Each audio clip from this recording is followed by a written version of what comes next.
we are going to see Diversity in Living Organisms, Chapter 7, Class 9. So what is the meaning of the word diversity? Diversity is variety of life forms. So let us see some of the characteristics of different life forms. The first characteristics what we are going to discuss here is the size of the organism. The size will vary from microscopic to macroscopic. For example, some bacteria are microscopic. Blue whale is considered as the largest mammal. The next one is about plants. Plants, there are microscopic plants called planktons, and there are tall pine trees. So there are different organisms which vary in size. The second one is about the lifespan. There are plants which can live for more than 1000 years, and there are plants which can live for few years. And there are some insects which can live only for few days, like mosquitoes. The next one is about the color. There are different varieties of life forms which may be colorless, or it may be transparent or brightly colored like flowers. So if you take these characteristics, there are variety of organisms are found. So we cannot study individually all the organisms. So that is why the grouping of organisms is necessary. Now we are going to see the solutions for the NCERT questions given in page number 80. The first question is, why do we classify organisms? So first point is, it is easy to study variety of organisms. The second one, it helps to understand the interrelationship among them.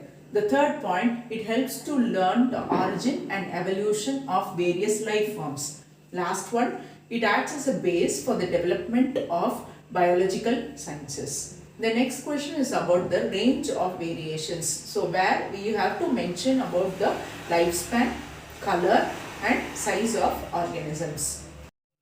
Now let us see the basics of classification. So first, the classification started from the primitive time. So where Aristotle classified the organism based on their habitat. Habitat is living place. So based on land, air and water, Aristotle classified the organisms. For example, in water there are variety of organisms like corals, whales, starfish, shark.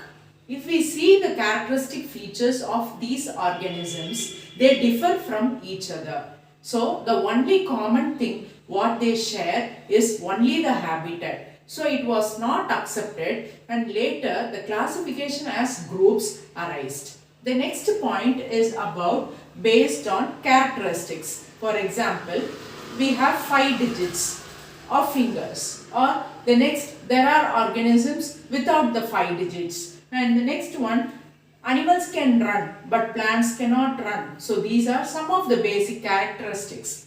Third one, if we take a stone wall, the wall has a base. The base is made up of many rocks. The shape and size of the rocks which to be placed on top of the bottom layer depends upon the rocks present at the base. So the base acts as the type of rocks which has to be arranged one above the other. The next one, at last we are going to see about what are the list of characteristics which are necessary to build this hierarchical classification. Let us see the characteristics of hierarchical classification.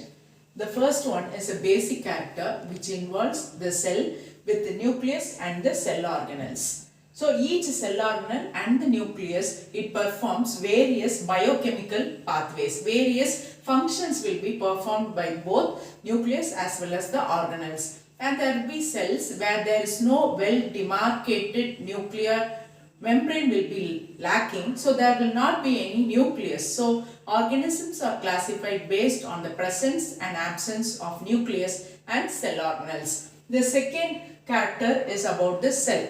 A cell may occur in a single or as a group. So when it occurs as a group, what are the features? Let us see. The unique feature is division of labor. So when it occurs as a group, every cell will not be identical in its shape as well as the function. It will be different with each other and it performs different functions. Example, if we take amoeba. Amoeba is a single celled organism and a worm is a multicellular organism. So it differs in shape. The next one is about the production of food.